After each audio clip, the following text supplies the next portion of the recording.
안녕하세요. 성도 여러분 반갑습니다. 오늘 우리 153 성경 통독 제57일차 되는 날입니다.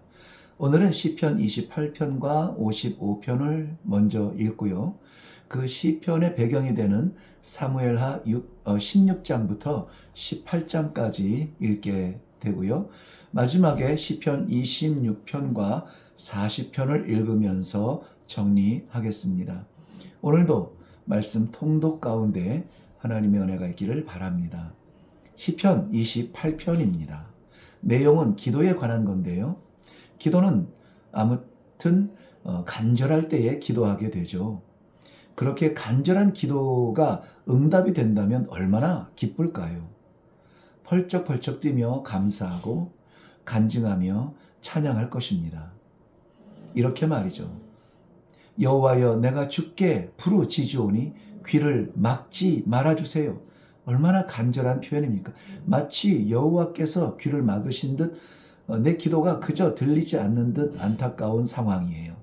그런데 그 기도가 간절한 기도가 6절부터는 찬송으로 바뀝니다. 여호와를 찬송하며 이렇게 응답의 확신을 가지고 기도할 때에 그 기도의 간절함은 오히려 찬송으로 바꿀 수 있습니다. 그래서 기도하는 사람들이 전부 여기저기 통곡만 하는 것이 아니에요. 간절한 기도를 하는 상황이 있죠. 간절한 기도의 수준이 있죠. 그런데 그 응답에 대한 확신은 우리의 이 간절한 절절한 마음을 덮으시고 오히려 찬송으로 할렐루야 주님 감사합니다. 어디든 인도하시는 대로 무엇이든 허락하시는 대로 주의 은혜 감사합니다. 수준 높은 그런 기도를 할 수 있겠죠. 55편, 시편 55편입니다. 다윗의 아들 압살롬이 아버지를 반역합니다. 이럴 때는 정말 어떻게 해야 될지 곁에서 심지어는 모사가 되어주었던 아히도벨도 지금은 반역하는 아들 압살롬의 곁에 있습니다. 이제는 다윗의 시대는 갔다. 떠오르는 압살롬의 시대다. 아마 이런 생각을 했을까요? 다윗의 마음은 혼란스럽습니다. 먼저는 4절부터 8절까지의 내용을 보면 만약에 날개가 있다면 비둘기처럼 도망하여서 광야에 머물고 싶구나. 네, 비둘기는 광야에 머무는 동물은 아닐 것 같은데요. 그래도 있지도 않은 날개가 있다면 광야로 가고 싶다네요. 도피의 마음이죠. 그 다음에 두 번째는 9절과 15절 말씀을 보면 이 대적이 패망하기를 원하는 마음도 있어요.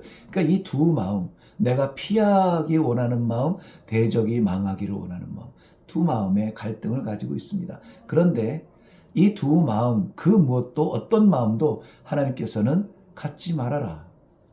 어떤 마음도 너를 지배하게 하지 말아라. 하나님의 명하신 분명한 일을 할 때에도 정말 이 짧은 삶 가운데 그 모든 일을 할 수 있을까 하는데도 원수 갚는 것은 하나님께서 하실 것이니 네가 고민할 일이 아니라 너는 그저 그 상황에서 최선을 다하라는 것이죠. 22절 말씀은 이렇게 이야기됩니다. 내 짐을 여호와께 맡기라. 그가 너를 붙드시리라. 아멘. 저도 아멘. 사무엘하 16장입니다. 다윗의 피난길의 현장이네요. 무비보셋은 다윗의 은혜를 입은 사람인데요. 지금은 압살롬의 반역의 모사가 되어 있습니다. 그런데다가 이 무비보셋의 종 시바는 이 주인이 자리를 비운 사이에 기회를 틈타서 주인의 것을 갈취하죠. 다윗을 통해서 왕통을 빼앗긴 부족이 있는데요. 바로 베냐민 지파입니다. 베냐민 지파, 즉 사울이 베냐민 지파 사람인데요.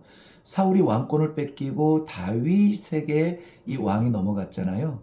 그러니까 그 지파 사람은 다윗이 어떤 존재일까요? 나타난 시므이는 다윗이 피난길에 돌을 던지면서 저주를 합니다. 그러나 다윗의 마음은 침통하죠. 아들도 반역하고 있는데 하물며 이 베냐민 지파 사람도 자기의 길에 돌을 던지는 형편이라니. 한편 예루살렘에서는 다윗의 친구죠. 아렉 사람 후세가 예루살렘에 입성해서 압살롬 앞에 위장 충성을 다짐합니다. 압살롬의 곁에 있던 모사 아히도벨이 있죠. 그 아히도벨은 압살롬에게 아버지 왕의 후궁들을 취하라고 합니다. 그래서 당시에 보통 지배자들이 했던 것처럼 그 후궁들을 취함으로 말미암아 완전한 승리자가 되라. 이때 못 박아야 됩니다. 뭐 이런 조언이죠. 모든 조언은 충언이 아닙니다. 할 말 다 하고 사는 것이 다 득은 아닌 거죠. 때로는 침묵해야 될 때도 있는데요. 저도 그게 잘 안 될 때가 많습니다. 사무엘하 17장입니다. 다윗의 모사였다가 압살롬의 반역에 동참한 아히도벨은 피난길에 지친 다윗을 쳐서 끝장내야 된다고 조언하죠. 자기에게 병사 12,000명만 있으면 그 일을 할 수 있다고 생각합니다. 그러나 하나님의 영은 압살롬의 마음에 섭리합니다. 아렉 사람 후세의 말도 한번 들어보자. 그가 다윗 아버지의 가장 곁에 있던 사람이니 그의 말도 들어보면 아버지 다윗의 성향을 알 수 있지 않을까? 다윗의 측근에 있었던 후세의 말을 듣기로 합니다. 아렉 사람 후세는 다윗을 따르는 사람들의 용맹과 궁지에 몰린 저들의 도끼, 그리고 다윗의 능력 모두 다 기억하는 다윗은 만만이라 이렇게 말하며 전면전으로 나가지 않으면은 저의 완벽한 준비 태세와 저들의 군사의 용맹성으로 우리는 오히려 실패할 가능성이 많습니다. 그러니 전면전을 해야 됩니다. 이 말을 듣고 압살롬은 군사를 모으는 동안에 다윗은 요단강을 건너 동편의 길르앗 땅으로 건너갑니다. 아히도벨은 주군을 배신하고 다윗을 배신하고 반역자 압살롬마저 자신의 말을 듣지 않자 어느 쪽에도 자기가 설 수 없음을 알고 목매어 스스로 자살합니다. 배신과 자살, 가룟 유다와 이 아히도벨 많이 닮았네요. 다윗은 암몬 족속의 도움으로 기력을 회복합니다. 암몬은 어제 우리 읽었던 내용 가운데 다윗과의 전쟁에서 패했죠. 그렇다면 지금이야말로 다윗을 다시 복수할 기회가 아닐까요? 어제 다윗과 싸워서 패했는데 오늘 다윗이 도움을 청합니다. 그런데 여러분, 암몬 족속이 다윗을 도와 그들의 부하를 보내줍니다. 이거는 우리 이성과 생각으로 되지 않는 일이에요. 하나님께서 바꾸시면 이렇게도 바뀝니다. 사무엘하 18장입니다. 다윗은 자신의 군대를 3등분해서 요압과 아비새와 이때의 각 휘하에 두게 됩니다. 그런 와중에도 5절의 말씀 보면 다윗은 아들 압살롬을 염려합니다. 그런 압살롬을 말이죠. 전장에서 군사들에게 아들 압살롬에 대한 선처를 구합니다. 그러나 장군 요압은 나뭇가지에 걸려있는 압살롬을 죽이죠. 제사장 아히마아스와 그 아히마아스에 전해진 승리의 소식에도 잠시 구스 사람이 전한 압살롬의 죽음에 다윗은 애통하는 마음을 외칩니다. 소리칩니다. 내 아들 압살롬아, 내 아들 압살롬아. 차라리 내가 너를 대신하여 죽었더라면 압살롬 내 아들아 내 아들아 이렇게 반복적으로 강조하며 성경에서 그대로 기록하고 있습니다. 아비의 심정이죠. 반역했던 아들을 대신하여 자기가 죽었더라면 더 좋았을 걸. 이것이 아비의 마음인 것입니다. 다시 우리는 시편 26편으로 건너갑니다. 시편 26편에는 다윗이 탄원하는 그 이유가 있는데요. 다윗의 탄원. 4절 이후에 보면 허망한 사람과 같이 앉지 아니하고 간사한 자와 동행하지 아니하며 악한 자와 같이 앉지 아니하리이다.